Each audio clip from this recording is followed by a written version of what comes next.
Eto na, ready na tayo. Oh. So, nagbabalik po ang The Big B, mga kababayan. Parang bilis, Ang bilis na nga. Kasi may oras tayong hinahabol, ano. Kasi may flight pa kami ni Attorney DJ mamaya. Hoy, Akala ko sa Maynila lang, ha? Lalabas pala kayo, ha? ganun ha. Kayo lang pala ha. Siyempre, magde-date kami. Alam mo na kami mga lover boy eh. Di ba? Kayo lang pala ha. Sige lang. Binabat. Kaya mag-i-ski. Mag-ski kami. Kayo pala ha. Sige Binabati lang. namin yung mga minamahal namin sa buhay ni Attorney DJ, siyempre. Makakasama natin. Na makakasama natin mamaya hanggang sa katapusan ng mundo. Teka. Issue ka na naman ito. Ito na, may issue kayo eh. So, ngayon, ang pag-usapan na natin, skip na natin yung kanina.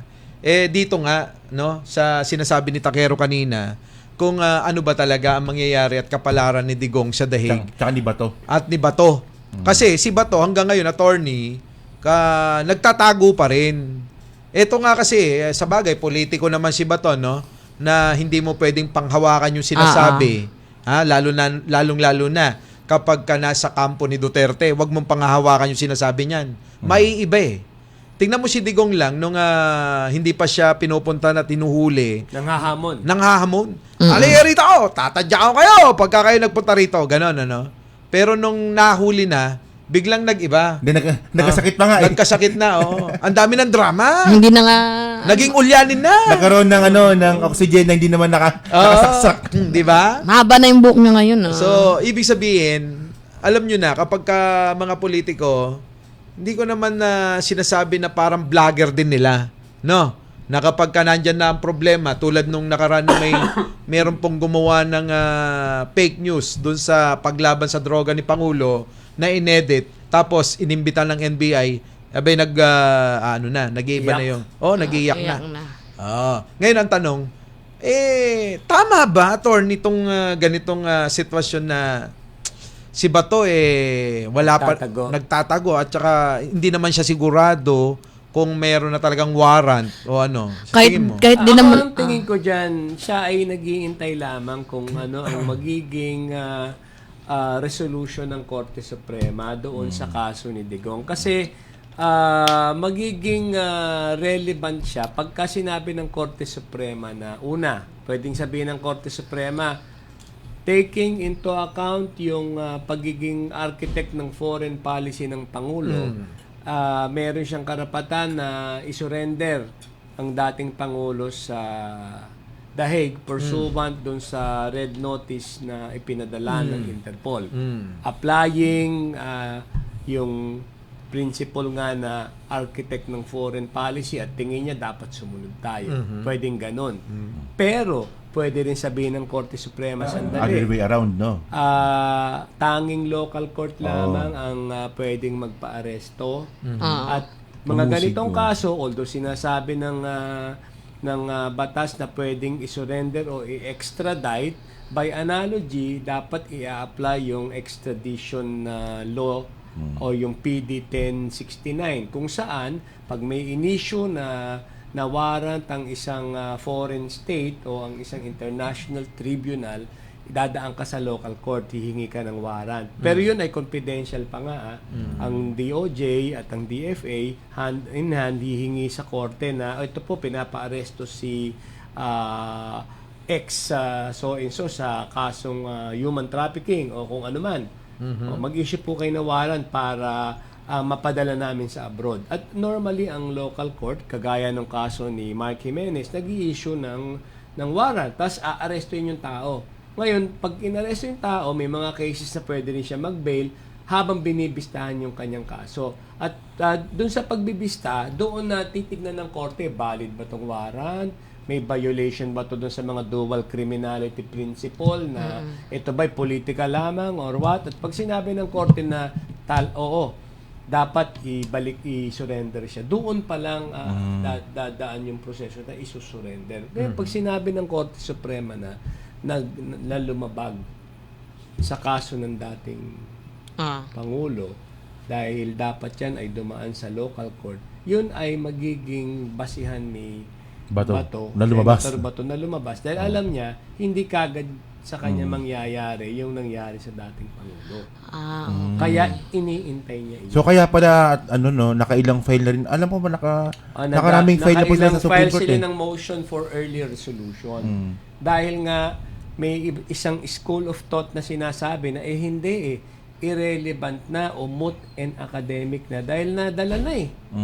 So hindi na dapat pwedeng sabihin ng Korte Suprema, kasi pwede rin sabihin ng Korte Suprema yun, kaya lang irrelevant na kasi nasa andun na eh. Kahit sabihin ng Korte Suprema na bawal yan, hindi pwede yan, nandun eh. Pero on the other hand, kung ito'y isang bagay na may tuturing nating may transcendental importance, ibig sabihin importante para sa taong bayan, pwede pa rin naman desisyonan sa base sa merit ng Korte Suprema. At may mga kaso nga na nung sa ibang bansa, although sa ibang bansa, sa Amerika in particular, na inutusan ang US government na yung isang dineport nila at sinurrender sa isang bansa gumawa ng paraan para maibalik. Pero of course, statement na lang yun kasi whether or not papayag naman ng ICC na ibalik sa atin ng dating Pangulo, tingin ko malabo pa sa dilim ng Malabo yun.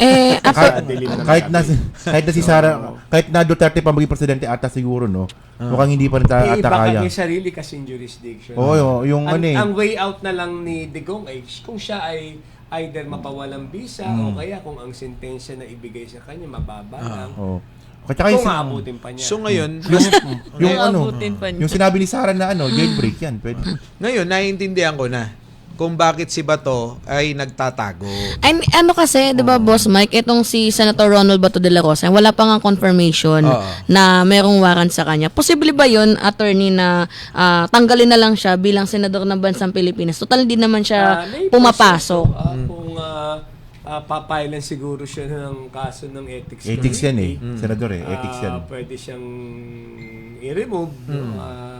May proseso. Pero attorney, based din sa mga nababasa kong balita, nagpa-function naman daw yung kanyang opisina. Pero wala lang doon si Senator. At ito ay hindi din bago naman. In fairness to Senator Bato, hindi naman ito bago. Nangyari kay yan? Kay Lacson. Ping Lacson. Ping Lacson.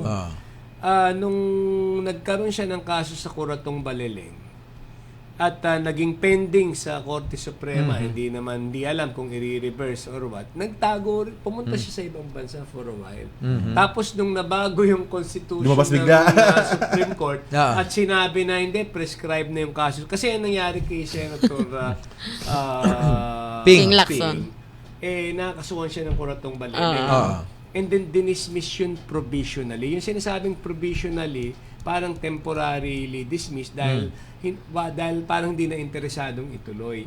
Kaya lang, nung siya ay na-dismiss provisionally, ang na-furnishan lang naman, I think, yung prosecution, yung counsel, yung mga mismong complainant daw, hindi naman nabigyan ng kopya. Kaya, nung umupo, I think, yung ibang administrasyon, ni-revive yung kaso ng Kuratong Baleleng. Binuhay. Dahil i-revive namin to, hindi pa naman prescribe. Kasi normally 2 years pag RTC. Kaya lang nga, since hindi daw na-notify yung mga, hindi siya nagka-prescribe pa. So binuhay, na-issuehan ngayon ng warrant. Tapos inakyat sa Korte Suprema. Ngayon, later on, nung sinabi ng Korte Suprema, hindi, dismiss na yan, permanent na. Bumalik si yan yung panahon ni Gloria, di ba? Kasi kilala naman natin na kritikong matalik si Ping Lacson ni Gloria Arroyo.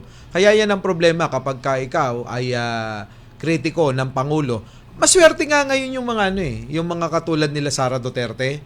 Dahil kahit na anong gawin nila kay Presidente, hindi sila ginagawa ng issue. Kasi kung iba-iba yan, tulad ni Gloria Arroyo, tsaka tatay niya na si Digong, malamang yung mga yan, wala na yan eh. Di ba? Ginawa na nakakulong. Apparently, ganun na nangyari kay Senator De Lima. Kaya lang, ang problema naman kay Senator De Lima, nag-prosper sa court kasi hindi siya nagsumite ng counter affidavit. Parang challenge lang niya yung jurisdiction. Parang wala naman yan So, wala naman yan eh. So, ano nangyari? Pagbabasahin mo naman yung records, and to be fair sa ating hudikatura, hindi ka sumagot eh. So, may probable cause. Binistahan. Pero sa dulo, Pagdating Hindi pa na siya ebidensya, sumagot nun sa ano? Okay, question niya. Iba yung prosesong ginawa niya eh. Iba. At Kinusin niya na pero hindi siya nagtago. sumagot. At hindi rin siya nagtago. Jurisdiction, I think, yung kanyang pinunteriya ng mga panahon na yun. Tapos hindi rin naman siya nagtago. Kaya sabi niya, hindi, sige, harapin ko to. Yun lang ang naging consequence. Sinarap nga niya. At ayun Kaya nakulong ng ilang taon. Itong taon. Halos 7 taon din nakulong yun. Oo, sakit nun. And I think siguro ito yung isa sa tinatawag natin mga poetic justice na nangyari. Kasi kawawa rin naman talaga siya. Ngayon, kung ano man yung nangyari sa kanya, makikita mo naman na ngayon, Nakabawi na, no? Pangulo, parang ganun eh. Ganun Parang din. Nag-reverse ng roles Di ba- eh, no? Kaya Parang umiikot, ano? umiikot eh. Tanong mo kay Senator De Lima yung ano, kung may saging ba sa kakulong. Loko ka. Kasi guess nyo, di ba? Baka sagutin ako nun At ng, saka- hey! At saka ang kawawa din sa kanya kasi no, bumaliktad maski yung kanyang ano eh. Driver bodyguard. Oo, eh. So anong Lover gagawin mo? bodyguard. Truck, Parang eh, no? pag titignan Chanel. natin, mahirap din naman na isisi mo lamang sa isang tao. Kasi mukhang naging ano eh. Planted nga, attorney, attorney. Mukhang lahat. Kasi ano eh, Planted. parang gusto mong sabihin ni attorney, pwede namang ibang way yung gawin nila De Lima, pero ayun na Well, pinili niya way. sana, umano na lang. Sana oo. she did a ping lakson. Ang problema nga Kaya kasi, lang, gusto niya yung lumaban eh. ang problema kasi, attorney, ang ano daw, talagang tinarabaho si Laila De Lima. Oo, Sukdulan na tinakot yung kanyang mga bodyguard Kasi critic daw. din, kasi critic Di ba? din. Sukdulan na talagang pinakanta ng kahit wala sa tono yung At saka kawawa din siya doon sa Kawawa siya dun sa house. ano. No, Oo, talagang yung hearing sa house. pinagtawanan. Oo. Ginisa Medyo siya. kawawa din binugbog siya. siya. At tapos ang makikita mo, yung ngayong mga nagtatawa na yon, ngayon din kasama ng idol nyo. Idol lang nito. Kaya again, babalikan natin yung sinabi natin kanina, no? Weather lang. Oo. Buhay. Kaya, weather alam nyo, lamang. Sabi ang, ni Kuya Kim. at saka sinabi rin ni Erap yun. Oo. Di ba sabi niya, Takero noon, di ba maki-Erap ka? Oh, dati. Oo. Dati din ganyan. Bata pa ako nun eh. Sama na ugali, no? Bata pa ako nun, syempre, nung EDSA 3. Di ba? EDSA 2, Idol mo pala yun Hindi, eh. hindi, pero teka muna, talaga naman sinalbahe din si Erap noon eh. Totoo naman. totoo. Kahit na kami mga bata pa noon, Mima, ni Takero, unawa namin na sinalbahe talaga Maniniwala nila. ka kay Chabit na siya yung ano? So parang gusto mo aminin na hero si Chabet, Hero si gano'n? Chabit? Hindi. Ay, kung ano yung ginagawa ni Chabet noon, hanggang ngayon, ganun pa din yung gawain. Tulad ngayon, yung mga paratang pala ni Chabet, attorney, di ba? Oh, kita mo puro nagkwento-kwento siya ng ganyan. Pinanood mo ba? Nang 2 oras yun na pinanood mo nung buo? Hindi, pautay-utay na lang yung mga napanood Boring ko eh. yun. Hindi, wala naman nanonood, tatatlo nga lang eh. Oo. Walang sense. Yung mga nahati-hati na lang ng mga mainstream media, yun yung napapanood ko. Na eto daw, ang mastermind daw ay si yung President. idol nyo. Di ba? Si Martin Romualdez. Tsaka si Pangulong Bongbong Marcos. At kinuha daw na tao si Saldico. May kwento siya. Ngayon, ang tanong ng taong bayan, kung alam mo pala, yung ganyang kwento, meron ka palang ganyang mga mapapatunayan, bakit di mo dali sa korte? Hindi mag-file ng kaso. Oo. Diba? Idadali sa rally ngayon. Oo, Ako sa tingin ko kasi everything is politics eh. So, lahat political statements eh. Hindi kasi siya Lahat napagbigyan. Kung may mapapapaniwala ka, kahit Swerte ano mo, no? sinasabi na lang nila eh. Kasi nga may kanya-kanyang agenda. So, dapat ang taong bayan magnilay-nilay sa mga naririnig. Ang mahirap kasi dito, attorney, unang-una, nasisira kasi si Martin Romualdez. Oo. 'Di ba? Yung mga banat niya panira kay Martin Oo, 'di ba? Ayan na, bumawi ako. Ikaw Diba? Totoo naman, 'di ba? Kung puro kwento ka lang, tapos hindi mo naman dadalhin sa tamang forum o dadalhin sa korte para mapatunayan kung totoo yung mga aligasyon mo, anong silbi ng pagdadaldal kasi mo? kasi ako rin no. Kawawa naman si Martin. Hindi kasi ako rin kasi. Hinihintay ko na rin talaga na maibidensya kay Martin na matibay. Oo. Pero pag ganyan na parang kay Chavit Singson lang na puro salita Oo, lang. kasi sumusunod pa din talaga kami sa due process. Sa rule of Kung may law. ebidensya, Pwede. natin Bakit naman ebidensya? hindi, di ba? Kung wala namang ebidensya, kawawa Kasi naman talaga parang yung ang tao. pangit din naman kasi na ebidensya mo si Gutesa. Oo, tas di naman siya, credible, di ba? Huwag tayong ganun, mga Oo nga kababayan. naman. Kayo talaga Ikaw, Mike, Chavit no? Si Chavit may kasalanan yun eh. Ikaw, Mike, ha? Hindi, bumabawi lang ako kasi maraming salamat sa pagbisita mo. Pero alam mo, sa totoo lang, nakakatuwa rin yung si Chavit, Dahil sa edad niyang ganon, para bang, teka muna, Manong Chavit, sino ba yung dumidikta pa sa'yo? Kasi sa totoo lang, hindi mo na kailangan ng power, hindi mo na kailangan ng pera. Lahat nasa iyo na. Pero kasi 'di ba, ikaw rin may sabi niyan na merong issue si Chavit sa PCSO na meron siyang pinapa-appoint. Yung tampo. Tapos meron pa yung isa na yung Metrowalk. Yeah. Hindi siya nabigyan ng board directors Yung Metrowalk na Eh, Metrowalk yung Wala daw siyang titulo.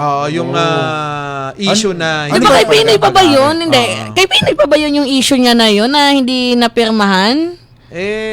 Yun daw Ano yun. po ba yung Metrowalk na? Hindi ba Hindi yan ko din yung... masyadong kabisado, pero Kaya sa nga eh. pagkakaalam Yun ko, sa Pasig? Sequestered Lahat yun ang nakakuha nung na-sequester. Oh, Parang ano yun ganito, Tapos parang mura lang nila nakuha ata. parang sa madaling salita, nag-land grab daw di umano si Chavit. Dahil may-ari daw pala nung mga lupain na yon. Yung titulo daw niya ay...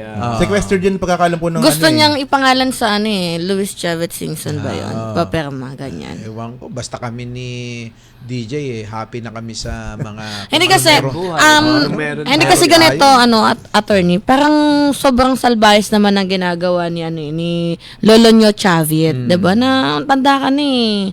Tama na yung nakailang babae ka na sa mundo. Uy. Char! ano naman yun? Not counted naman yun. Hindi, I mean, Natamaan. Lahat, tinatamaan nyo. Parang, ay, sorry, dalawa pala. baka gusto mong ano naman ako dito eh. Tapos baka mag-ganun tayo. Bumabawi lang. I mean, syempre, mag-i-ida diba? ba ako? Hindi, syempre, diba? Bakit pa kailangan kaming idamay sa ginagawa niya na one time, big time rally? Diba? Ilang beses na nilang pinanawagan yan na mag-rally pa, bagsakin yung admin. Ilang Pero beses wag ka na na mag-alala kasi wala rin naman mangyayari. Dito nga si Digong, wala nangyari eh. 'Di ba? Si Digong nga walang nagawa eh. Si Chavit pa kaya. Wag mo sabihin na mas ma-appeal si Chavit kaysa sa kay Digong. Saka ilang taon na lang. paras lang silang ay, Anong ilang taon na lang? remaining years. Presidente. Oo. 'Di ba? Yun na nga Patapusin na lang kasi. Yan. Hindi Magkakasundo. ko talaga alam kung ano pang motivation nila, ba't gusto nila pabagsakin si Presidente. Hindi, ganito yan. Tingin ko, na natatakot sila sa pwedeng mangyari sa kahinatnan ni Sara. Baka mamaya ginagawa nila yan bilang pagdepensa sa paparating na impeachment niya. Pwede Sinasabay, Yan. pwede yan. Para sabihin ng mga tao, pagka nawala, kasi ako, iniisip siguro nila, pag nawala si Sara, Tapos na rin sila. Tapos na sila. Kasi wala nang pwede nilang itapat eh. Hindi naman po pwede si Pulong. Si Pulong, kita mo naman, mahilig sa pokpok sa Davao yun. Di umano. Di umano. Hindi, nakita naman natin Nakita, 'Di ba? Nakita sa TV, nananaksak ng bugaw yun. Hindi rin naman pwede si Di Baste. umano. 'Di ba? Na sinasabing, kapag ka na-impeach si Sara, ako papalit, paano yun? Kung nakikita namin na nilalabas ang dila mo habang kaharap si Ellen Adarna, na tila ba parang hindi mo alam kung nasa katinoan ba kayong dalawa. 'Di ba, attorney? Hindi naman siguro yun, 'di ba? So malabo eh. Oo, malabo na may pumalit pa kay Sara. Tanging si Sara na lang ang pinagtsatsagaan nila. Kapag si Sara na-impeach, so hindi na siya makakatakbo. Hindi na. Maraming tatakbong Madaming mga posibilidad. Oo. Kasi kung siya ay kasuhan at bigla siya mag-resign, Magsapayan, no? kung Nga pala. nakikita niya na hindi rin Matatalo niya, siya, no? matatalo siya, magre-resign siya. Pwede rin pala yun. At pag siya ay nag-resign, Pwede siyang mawawala yung ancillary penalty na Perpetual disqualification. Yun, So isa kaya din yan yun. yung mga factors na pag-iisipan ng lalaban sa oposisyon. Paano kung yung gawin niya yung worth it attorney ba last na minute? ituloy? Oo. O mukhang kung depende sa objective. Pag nag-resign nga pala, ibang usapan na Hindi, naman. pag ginawa niya yun, last minute ka mo. Hindi, yung sinasabi ko, hindi garantiya na kung siya ay ma-impeach, no? Hindi na siya viable candidate o hindi na siya pwedeng tumakbo dahil una yung impeachment proceedings mahaba-haba. At kahit mahaba yan, midstream pwedeng sige, mag-resign na lang ako. Pwede rin gawin yun eh. So kaya talaga pag-iisipan nyo kung syempre andyan din ng may mga maiingay sa flood control. Kung medyo nakikita ng taong bayan na wala pang nangyayari sa flood control, Malaking factor din yan. uunahin mo pa tong impeachment, baka ang narrative, ang public discourse, mukhang mag-boomerang. So, yan ay isang bagay na dapat ay maghinay-hinay, pag-isipang mabuti. Pero alam nyo, kapag mauna, yung pinsan niya na That's another sigurado. Another Hindi, ang tiwala ng taong bayan kasi, ang mahalaga rito. Kapag ka pinanagot niya, yung pinsan niya, siya pa, kung magkaroon man ng mga matibay na ebidensya, Yes. Kaya ano ay masasabi nako, mo dyan? malaking Hindi, ano syempre yan. mag-aantay rin tayo. Kasi Oo. may ebidensya eh. May ebidensya eh. Wala ka Pero namang kung walang tuloy mo pa. ebidensya pa, everyone is presumed innocent. Oo. Basta ako, Sa akin lang, nagbibigay ako ng opinion ko sa posibilidad na babago ng isip ng maraming tao. Mga Pero- iba't ibang pwedeng senaryo. Yan. Pero ako naniniwala pa rin ako na itong si former House Speaker Martin Romualdez is still innocent pa din naman siya kasi wala pa namang ebidensya Lahat nagpapatunay. naman ng mga nandiyan dyan, pati si Sara, inosente pa rin yan eh. Pero bira ka ng bira sa kanya, no? Siguro gusto kong anuhin sa inyo, no? Gusto kong ipakita sa inyo yung no? Alam mo, ang sorry. tanong dito kasi, ano ang pagkakaiba ng liability ni Digong dito halimbawa kay Romualdez naman in terms of the principle of command responsibility. Kasi si Digong, hindi naman talaga siya yung mismong pumatay dun sa mga di umano'y biktima ng EJK. Pero siya ang may ang kanyang is policy eh. Siya yung mga polisiya. Siya ang may polisiya. Pero meron tayong tinatawag na command responsibility. Yan.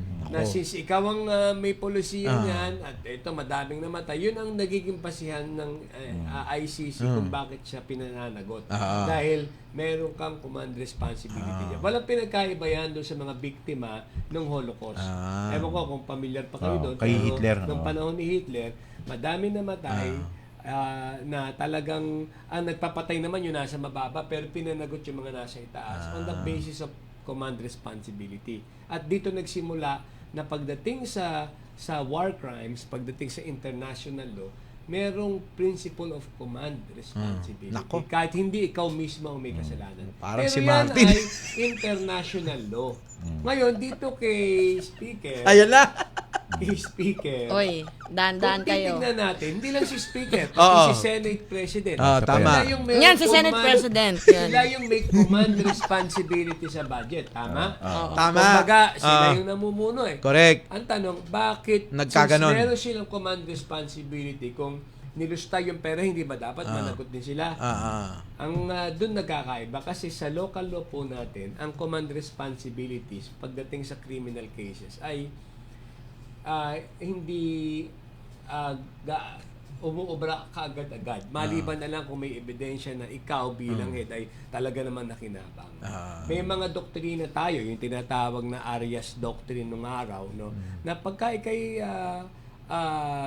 superior, nag-rely ka lang sa ginawa ng subordinate mo, tapos puro kalokohan pala yung Ginagawa. ginawa. Pwede mo sabihin, hindi ko kasi alam, nag-rely lang ako sa kanya. Pero attorney, Lusot yun. Hindi, Sa ating local law. pero sa aking pananaw at paningin kapag kaganon, hindi naman kami kumuha dyan eh. Ikaw.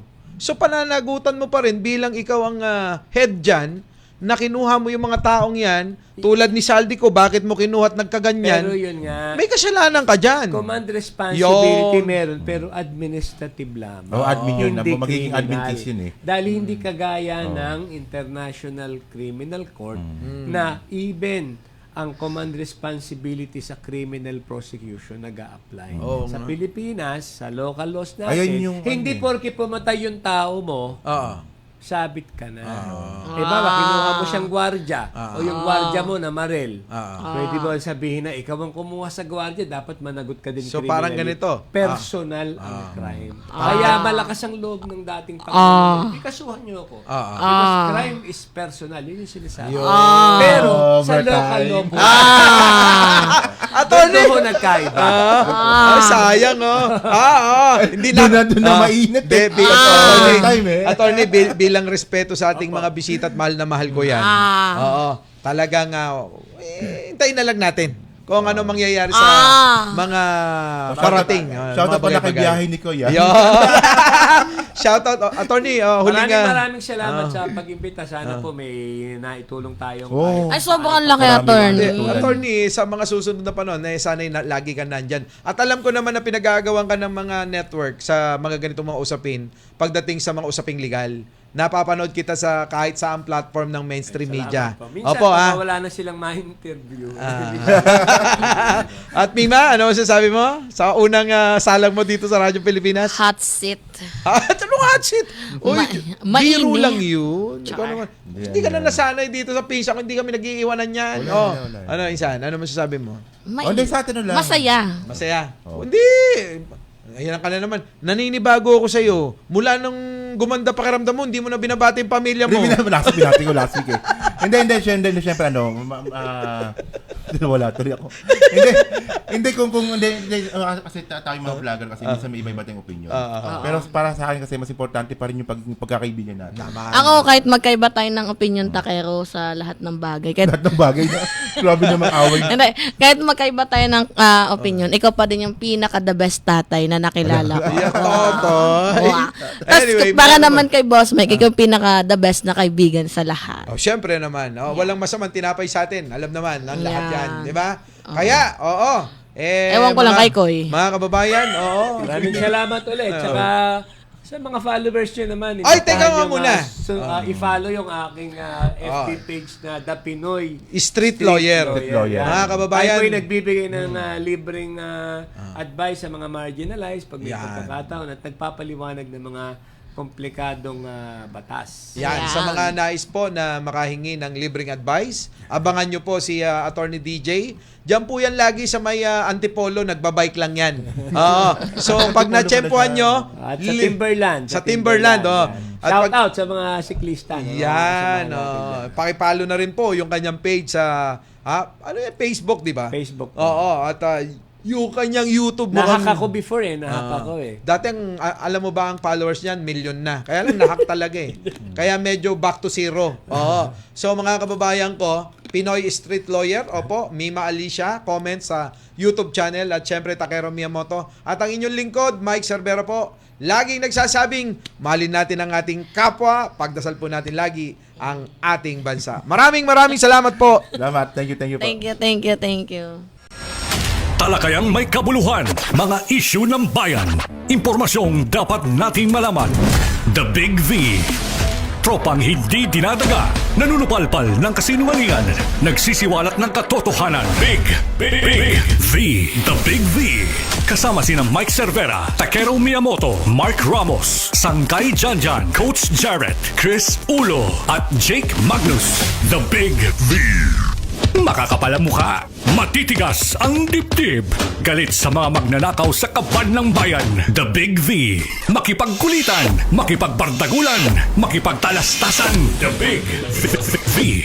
Tuwing Sabado, alas 5 hanggang alas 7 ng gabi sa Radyo Pilipinas, Radyo Publiko, 738.